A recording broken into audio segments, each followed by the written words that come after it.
able to hire a COO to, to do the business, the day-to-day business work, so I could do the things that I do well. I recognized I was not a supermom, and I could not do everything.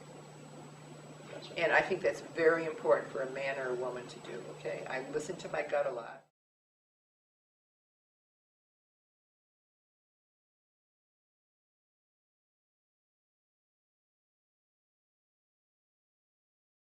What's your biggest piece of advice for a woman entrepreneur?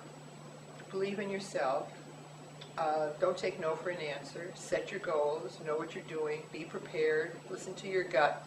Take care of your family. I'm a mother of 5. My children and my husband come first. Something for me that I've always done is worked by team. Everybody in my office is a team player. The stockroom man, the my COO, who is wonderful, and everybody, the marketing manager, communications person, we all work as a team.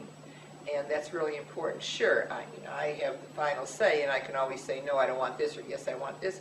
I never do that. It's a consensus of opinion. And I think that when you give people responsibility for jobs and show how much you appreciate what they do, then I think they just become a part of a team and work real well. And I've been very fortunate. I would say at one time I must have had about 8,000 people working for me. I had very little turnover. Love your product. Love your service. I always write things down, I always have a pad and paper, especially at night when I'm sleeping. If I wake up in the middle of the night, I write ideas down. Some of them are great, some of them are terrible. Talk about them with your people that are closest to you. With me, it was my family. Maybe you have some close friends. How am I doing? What do you think? Don't be afraid.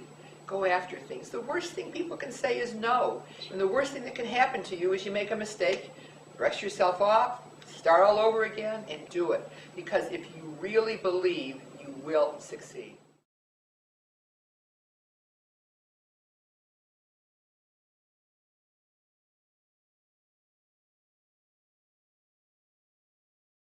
What was the biggest mistake you made looking back, as far as growing the business? Or Biggest mistake I made was for $25,000. The parent company wanted me to take the whole state of Michigan.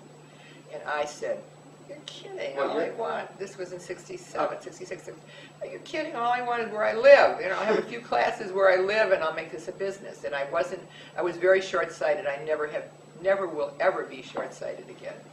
And since that time, it cost me millions to buy the rest of Michigan, which I eventually did.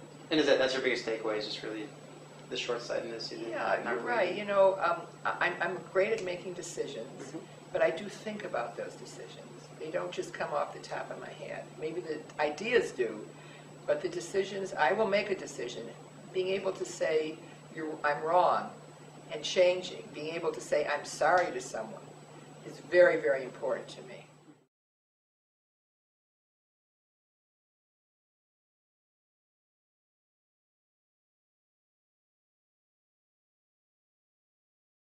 I'm very big in philanthropy. I think that's very important. Even if you don't have money, you can give some time.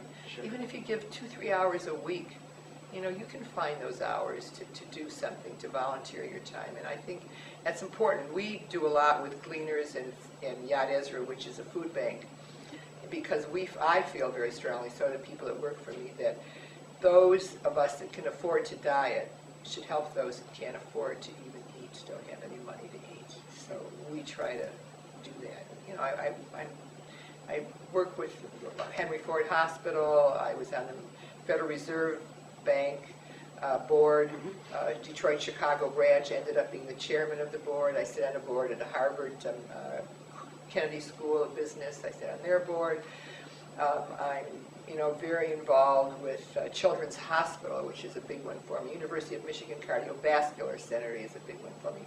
And women's breast cancer is a very big one for me.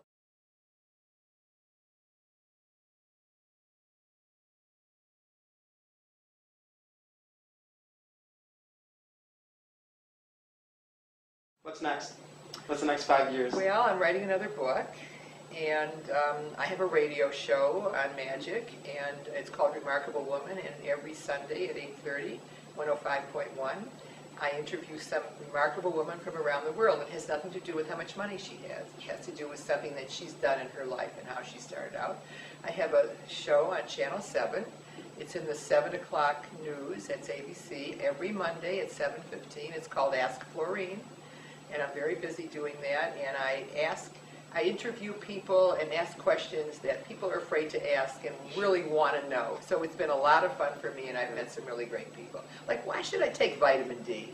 You know, what about the water in Detroit? Is it really good? How about the plastic that you put on? You know, should you microwave with plastic? Or someone that's, I had someone on that lost 140 pounds. And how he changed his life. Sure. You know, so these are the kinds of things that you'll see on the television show.